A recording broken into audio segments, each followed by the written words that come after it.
This is Rob Labor, Director of Communications at Jinx Public Schools. At home, you know what to do when an emergency happens. Everyone has their role in keeping each other safe. But do you know how your school will handle an emergency? Teachers and school administrators work together to create effective emergency operations plans. These include the goals, objectives, and courses of action to take in any given emergency. It also provides a foundation for the development of further actions when new emergencies occur. But teachers and school administrators can't do it alone. It takes a community to create an effective emergency plan. We must practice self-awareness, staying alert to your situation, and keeping the community involved in the process. Keep parents informed, so if an emergency occurs, they'll know what the plan is. With strong communication and community involvement, as well as a clear understanding of everyone's roles and responsibilities, schools will be equipped for a level of preparedness that encompasses all threats and hazards. For more information, please read this guide provided by the Readiness and Emergency Management for Schools Technical Assistance Center. You can also contact the Office of School Safety and Security by either phone or email, or visit our page at the Oklahoma State Department of Education website.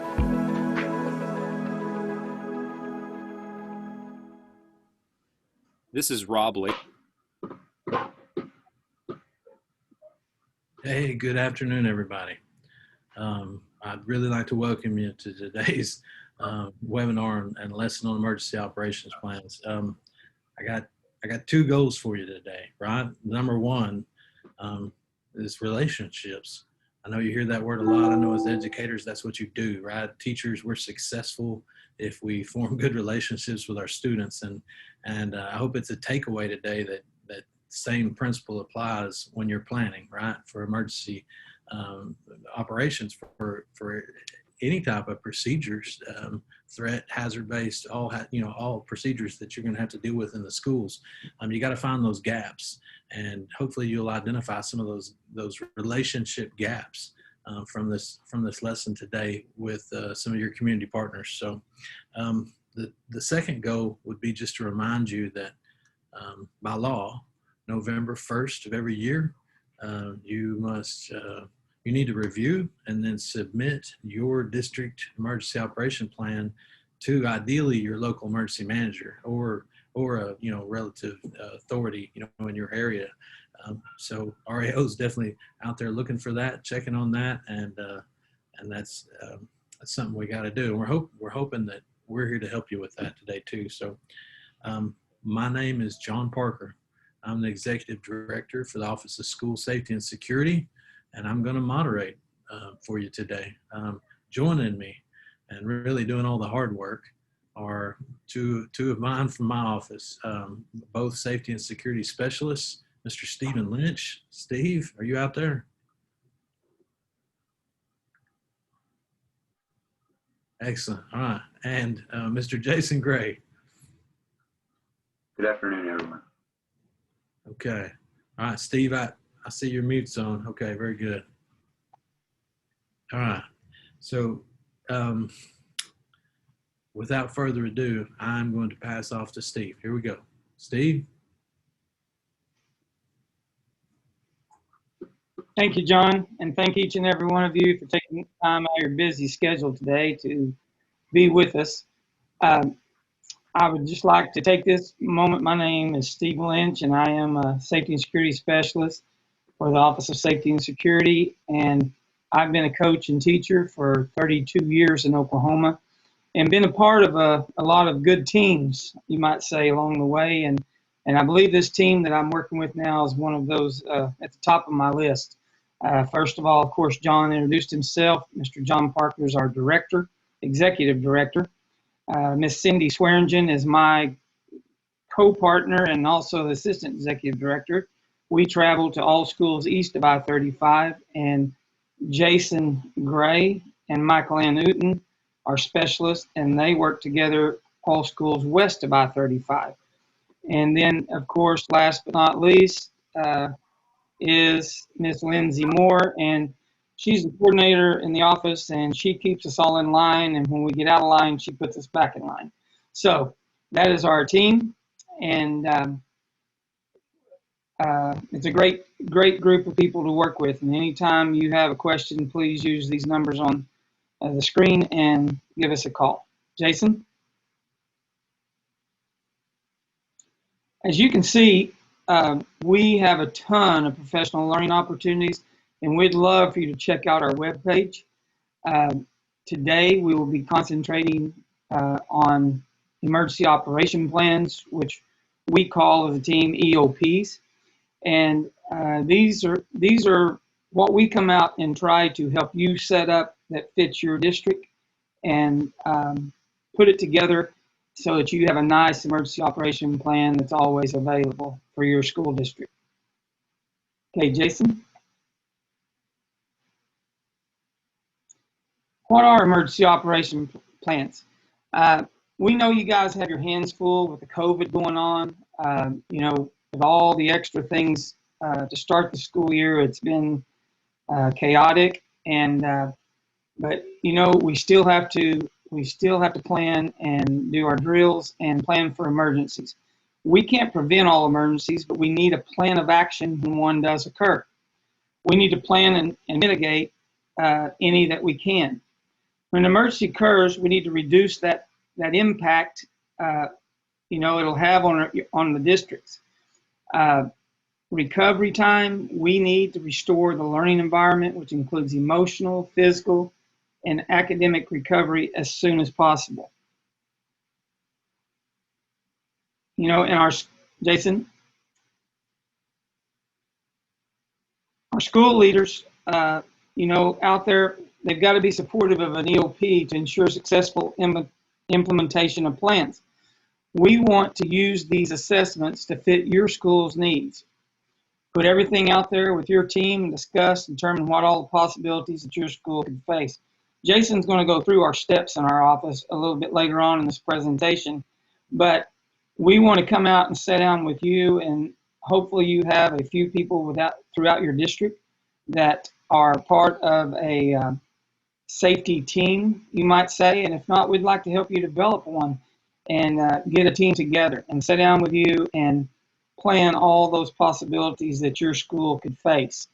Remember, you will have our support and our help, and we will give you any technical assistance that might come your way. We're there for you. We want to reach out to you, and we want to partner with you and be somebody that you can rely on for safety planning. When we built out this plan, we used this guide in the bottom right-hand corner, guide for developing high-quality school emergency operation plans, as our base template. And it looked at federal partners that were collaborative with readiness emergency management for schools.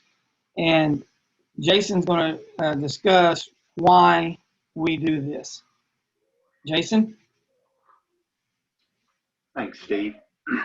So I'm going to approach this from a why we do it perspective. I'm going to start at the federal level and work my way down to what I consider a local level. So we've got Presidential Policy Directive 8 that was implemented. You can read there the little quotation that I have there, but I really think this is a call to action for all of our nation to get on board with being prepared as much as possible. Move on down to the Oklahoma state law there. This is actually a health and safety statute, but it tells us, as John mentioned earlier, that by November 1, each of our school districts must submit that plan to their local emergency services. That could be, you know, we are recommending emergency managers, emergency management, but it could also be your local law enforcement, even your local fire folks.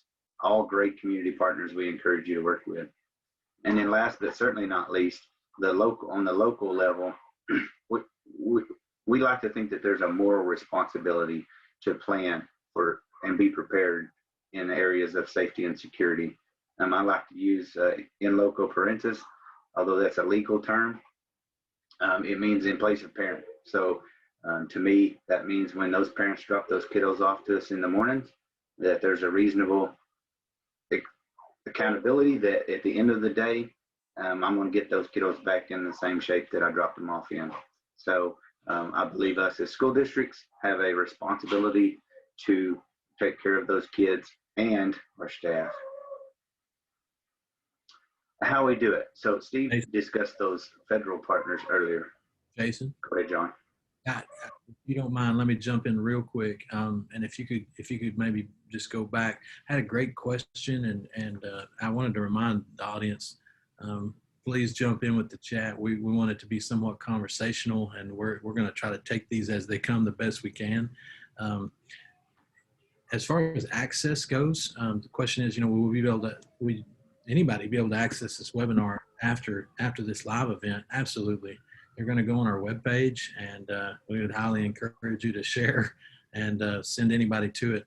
So it will be there for sure. I also want to remind everybody that because we're teachers, right? We got that background. We're going to have a hard stop at 45-minute mark. So, at 2:15, not much later, we will have a hard stop. If we didn't get to your question, then reach out to us, send us an email, call us. Be glad to take care of you. But we want to protect your time, and that's just the simple part of the matter. And I hope. And I had one more question come through, Jason. If you don't mind, we're going to take that real quick. And I'm going to throw this your way, Jason. Are school folks, the districts, are they required to submit their school EOP to OSDE? What would you say to that? I'll say absolutely they are not. But having said that, we would love to come out and help you work through this process. We know that there's some of our larger school districts have a really great team in place that build these out and are really good at what they do in creating these plans. But we also know that we have some smaller and rural communities who don't have the resources that they do. So I hope that people would be comfortable reaching out to us. We are not a gotcha department. We want to help you create these high quality EOPs in order to service your school community and your community as a whole. Jason, I gotta echo that. Absolutely, guys. We're here to help. We're just a resource, and we hope that you leverage us. As I asked you to identify gaps in those resources, we hope that you leverage us. So, all right, Jason. Thank you, sir. Okay, so how we do it, I'm going to refer back to the slide that Steve talked about where we have our federal partners. So we partner very closely with REMS. That's Readiness and Emergency Management for Schools. And they have a TA center that you can contact, and they have a website. They are a part of the U.S. Department of Ed, ran through the Department of School Safety, I believe. But they came up with a plan that has a 6-step process to creating a high quality emergency operation plan. So what we did is we took those 6 steps and we Oklahomaized them, if that's a word, to make them fit our Department of Education as well as our school districts throughout the state. So within this 6-step process, we're going to walk through each of these very briefly and discuss them. So our first step is our snapshot. I like to call this a meet and greet. So we really want to come out, meet you, your administrative team, to get to know you and your school and your folks, and just discuss, hey, what safety and security concerns do you have?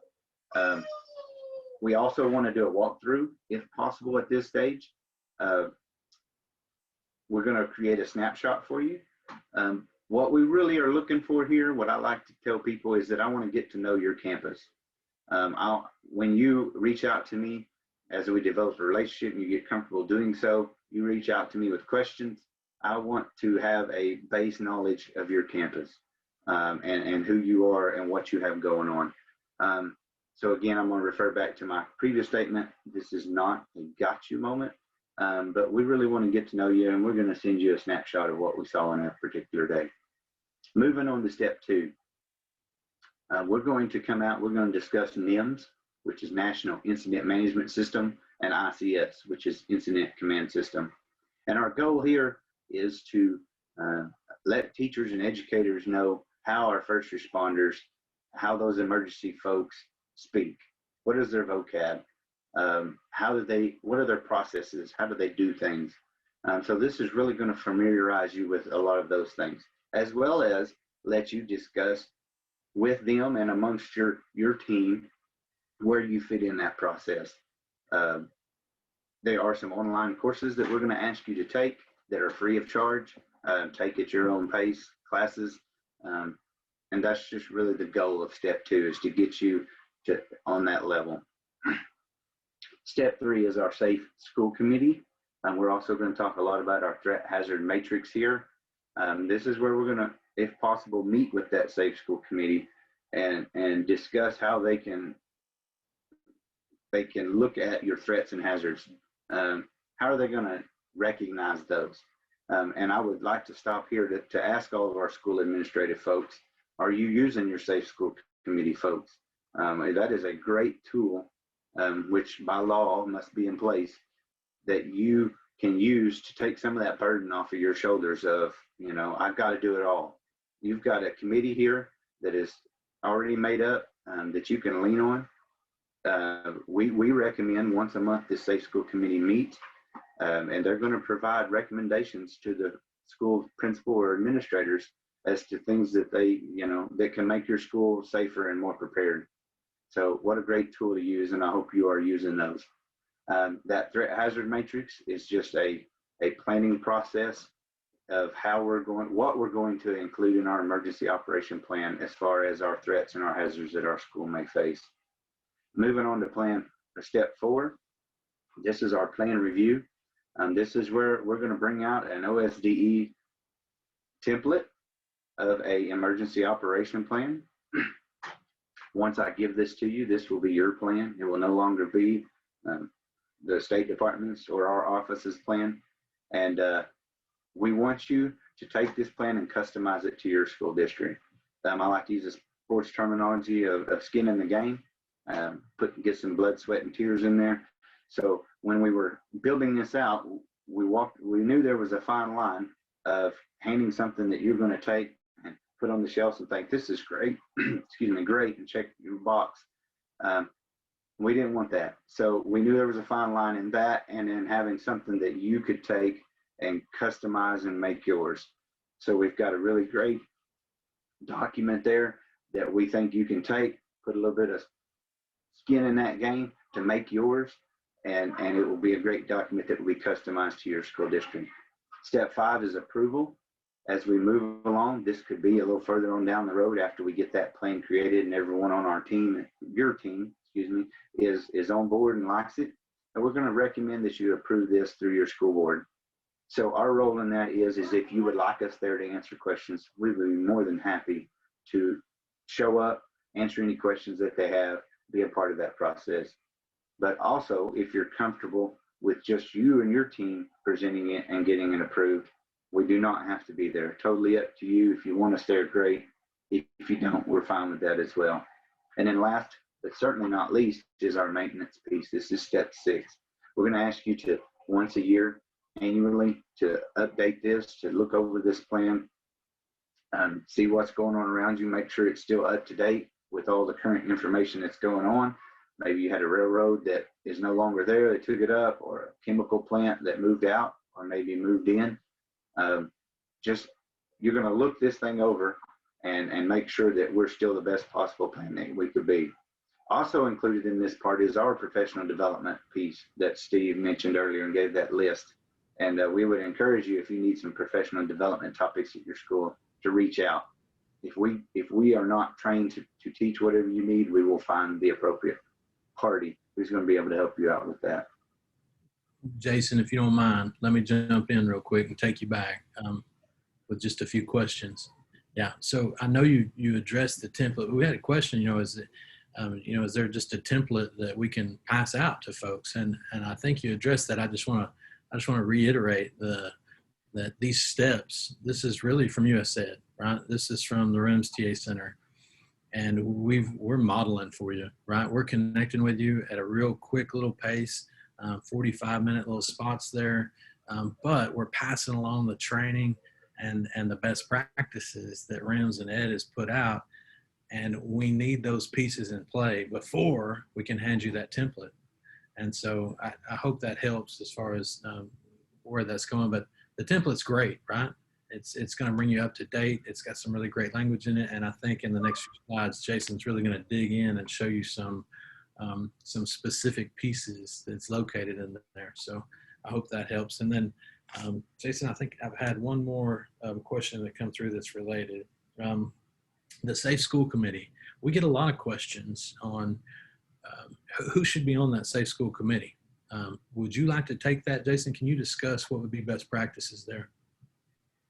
Yeah, so best practices on that Safe School Committee, you're going to have one school person. That could be an administrator or a designee. You're going to want to have someone from your school staff, say a teacher or a coach, maybe a couple of those folks, depending on what your school looks like. And we would encourage you to invite a student or two to give their perspective from that view. But then you're also going to want some community partners. That could be some local business folks. That might be a law enforcement official, a fire official, whatever works best for your community. But you're going to want a broad viewpoint to give their perspectives to this, to give a variety of perspectives, if you will. That's perfect. The law, I believe, it says 7, you want a minimum of 7 folks, and you want, just like Jason says, that diverse group. That's how you're going to make yourself stronger. And if I got principals out there, superintendents out there, that's where you're going to get your best recommendations. If you're adequately diversified with your team there, with that Safe School Committee, because they're going to bring their own individual strengths to those recommendations. So I hope that helps. All right, Jason, sorry to interrupt. No worries, great questions. All right, so we've talked a lot about some plans yet. So now we want to dig into what one looks like. So those RIMS folks that we discussed earlier, they have some plan content, some pieces that they recommend be in a high quality emergency operation plan. And the 4 we have that we use are the basic plan, the functional annexes, the threat hazard specific annexes, and then other annexes or appendices as necessary.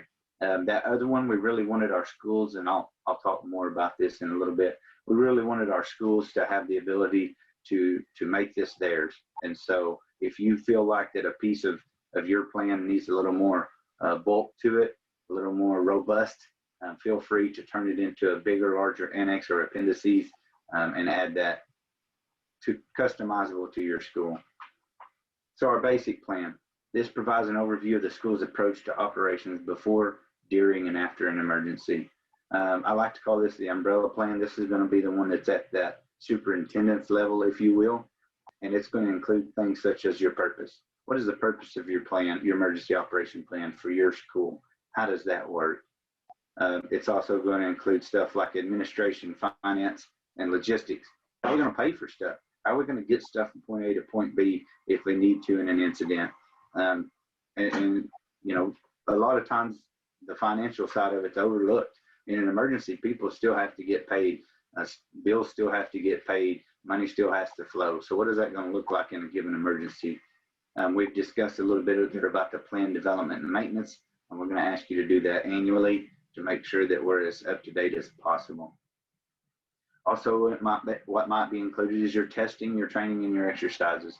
How are you going to do your training and how are you going to do your exercises, your testing? Are you going to hold debriefs after each of these so that you can get some great information, and maybe you need to change or adjust your policies and procedures? So having that all laid out beforehand is a great thing. Also, you're going to have who's in charge of this plan. It could be your superintendent. It could be a designee. You may have a position that fills that, but we're going to need to know who's in charge of this record. We also have a record of change. We're going to keep a record of what changes we made so we know we're up to date and what that looks like. And then record of distribution. This really serves 2 purposes, in my opinion. The first one is when I make those annual changes, I'll know who I've given it out to in the past. So I'll know that I need to contact those folks to get them the update, and they can have the most current plan that we have. But also it gives me a record of who has it. With some parts of these plans we want, or, you know, are not general public information. We don't want these out on Facebook and social media. So we want to protect at least portions of these plans from that occurring. So this kind of gives us an idea of who has them and what purpose are they using them for. Next, we'll move on to our functional annexes. These focus on critical operational functions and the courses of action developed to carry them out. I like to say that these are actions that we can take over a variety of incidents. So, for example, a fire, we might evacuate, but we might also evacuate in a tornado or an active assailant, or and then just a general intruder. So evacuation here, we have on-site evacuation, off-site evacuation, and reverse evacuation. We discuss all three of those in our template. So, you know, that's something that we can use over a variety of incidents. Lockdown and lockout, what do those look like? We can use those over a variety of incidences. Shelter in place. How's that going to look at your school? You know, you can shelter in place by hiding in the corner and out of sight of windows and whatnot, but there's also the biological and chemical shelter in place where we want to shut off all the doors and windows and close off our vents, turn our HVAC units off. So what does that look like? And those can be used in a variety of incidences. Communication, notification, and warning. Wow, having that communication piece in place before an event occurs can be really positively impact your event or mitigate a lot of the stuff if we can communicate with each other, if we know our notification and our warning systems and how they work. I want to take the time right here for just a minute or two to point out, if you look there, there's a red staff position with some red writing. So throughout this template, there are a few of these flags, if you will, that we had put in here. And these are just to let you, the school district, know that, hey, here's a place that you're going to need to input some information specific to your school, part of that customization, if you will. So there's several of these located throughout, and that's just to let you know that, hey, input some information here.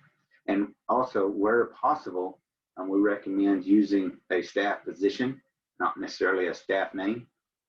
Things happen, people change jobs, whether it be in the summer, whether it be in the middle of the school year, in the middle of fall, whatever the case may be. So if that's a position, it will serve you better in the long run as opposed to being an individual's name. We're going to move on to threat hazard specific annex. These describe courses of actions unique to particular threats and hazards. So unlike the functional annexes, these are specific to an event. So an assault and a fight. You know, we've been dealing with these in public ed for forever. So, you know, what is your policy? What does it look like? Hopefully it's changed over the years, but what does that look like? Active assailant, animals, wild animals. I've taught elementary school for about 11 years, out on a playground on recess duty. That dog comes up, and what all our kiddos want to do, they want to run out there and give that dog a big kiss. We don't know if that dog wants to lick them or eat them, so just crazy. But having that plan in place of what we're going to do, you know, are we fenced? Are we able to mitigate keeping those animals out, and whatever the case may be? Just having that in place is a great thing. Bomb threats, how are we going to deal with those? This is obviously something that's a trend, comes and goes, but I would say that, you know, a lot of threats are not viable. Kids wanting out of school in the spring, got that spring fever wanting out, but you can't afford to take any of these lightly. So there's a lot of information out there from the FBI. Guidance is that you have a form by each of your phones so that if someone does call in a bomb threat, you'll be able to ask those questions without having to think through those. Okay, then last but certainly not least are our other annexes and appendices. So we made these as any other section that a school district feels the need to include to address emergency situations. As I alluded to earlier, you know, if you need to bulk up an area, this is where you're going to do that at. The first one we'll discuss is the COOP annex, or the continuity of operations. How are we going to continue business at our school district if something happens. We really bulked this one up, if you will, because of COVID-19. In our original template, we had a small blurb about COOP, but when COVID-19 hit, we quickly realized we didn't have enough information. So we did some research, begged, borrowed, and stealed, like all good educators do, and created a little more bulky, better servicing annex that would work for the COOP. And then this past summer, the Raleigh Boat Ride Act passed legislatively, turned into law. And so our schools are required to have be in compliance with the Raleigh Boat Ride Act. And we knew that our schools would need some help.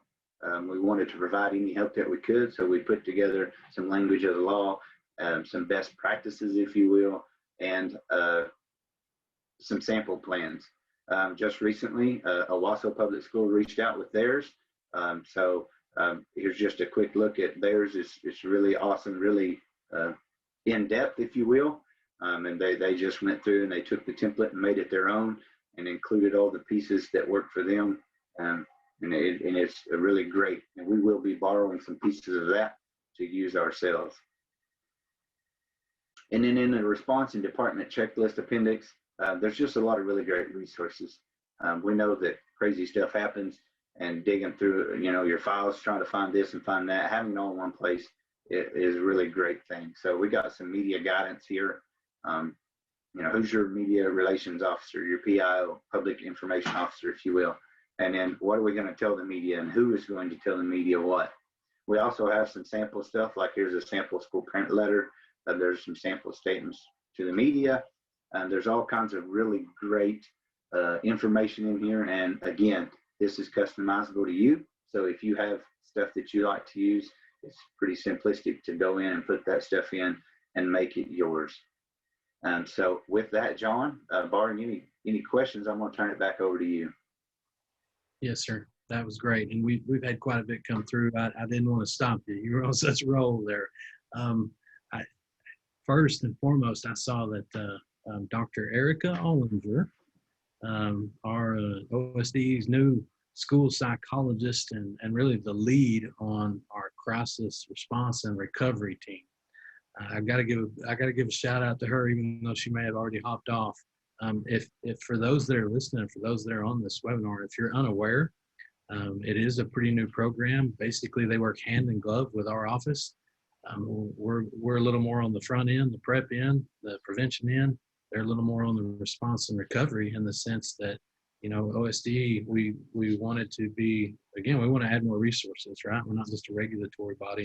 We wanted to connect with districts and make sure that they were connected to appropriate resources. This crisis and response team, in which all of my staff is on, they can be called essentially at a minute's notice. If a district wants to access that, please visit their webpage, CRRT, there at OSDE. If you have any kind of incident that happens, suicide, tornado, earthquake, you name it, any threat or hazard that we're basically talking about and dealing with an EOP. If an event happens at your school and you're seeking help, holler at us. We're going to connect with you. Dr. Ollinger's done a great job with that. So had to give that shout out. Lots of questions. I'm going to try to tackle quite a few here. Steve, this one looks like that Ms. Zacharias is maybe opening a new school, and was wondering if this is this is something that we could come out and help them with. And then I'm hoping that you can address that real quick. Steve, do you mind? How would they go about accessing you, Steve? No, not at all.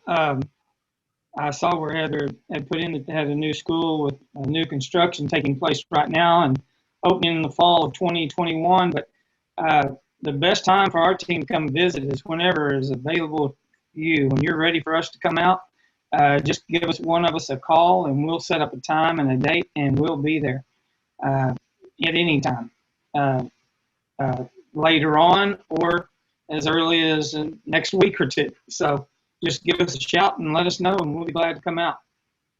Yeah, Heather, we designed the model knowing how busy principals how busy soups are. I mean, as educators, we know. And so we try to work around your schedule. If you will call Jason, Steve, myself, send us an email, we will work around your calendar to make that happen. And then I love the Spanish question. We are so not prepared. I'm just going to be totally transparent and honest with you. And you will spur us to action. We need, and we will be looking to get these documents in Spanish too. I think that'd be very valuable. So one more question, and maybe one that's that's really important, right? Steve, if you wouldn't mind tackling this one. If a district or school contacts us, we go out, we take them through this training, we pass off that template, and so that they can make it their own. What would it cost them?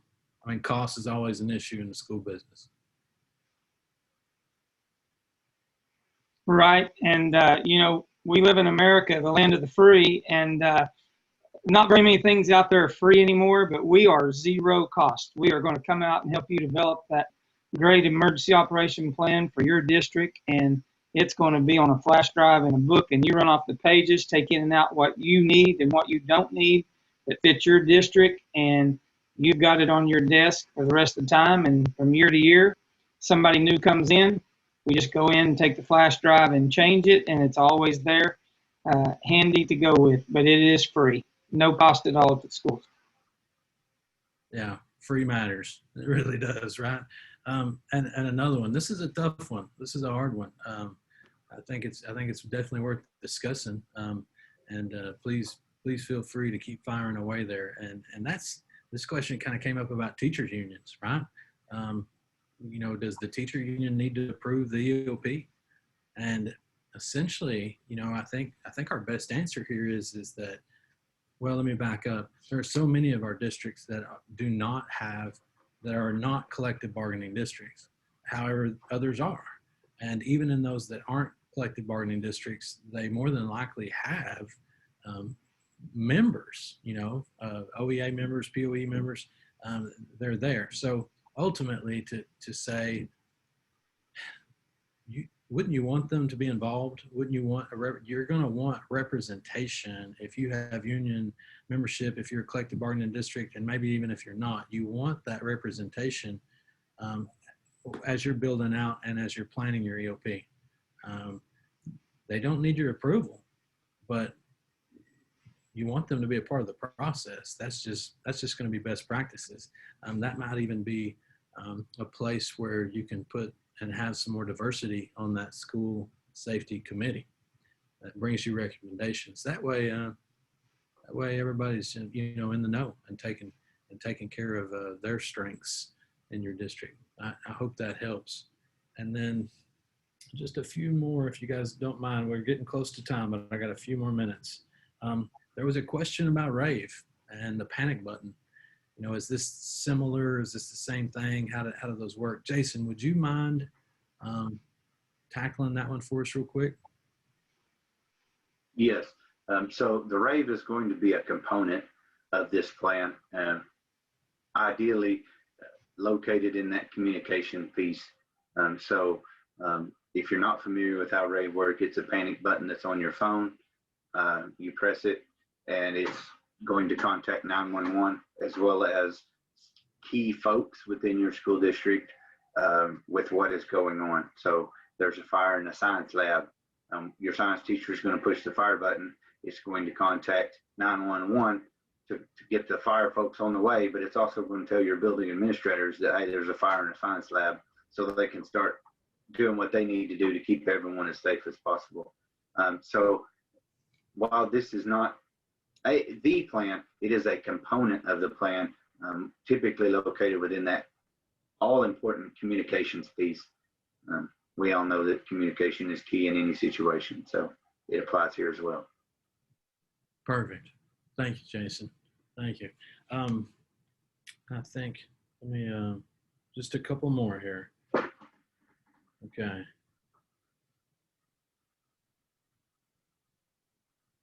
Okay. All right, Steve, I'm gonna throw this one to you. How often do you believe how often should schools or districts be updating their EOP? Essentially, that's the question. Well, I mean, depending on, what's going on and what happens throughout the school year, I mean, I would say that it needs to be updated.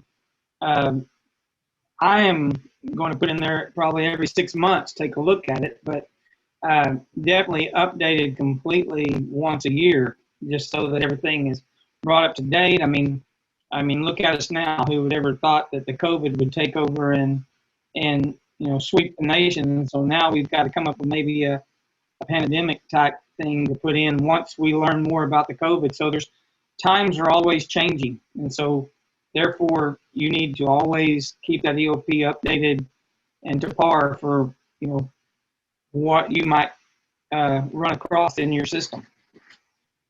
I like that. I think that's great.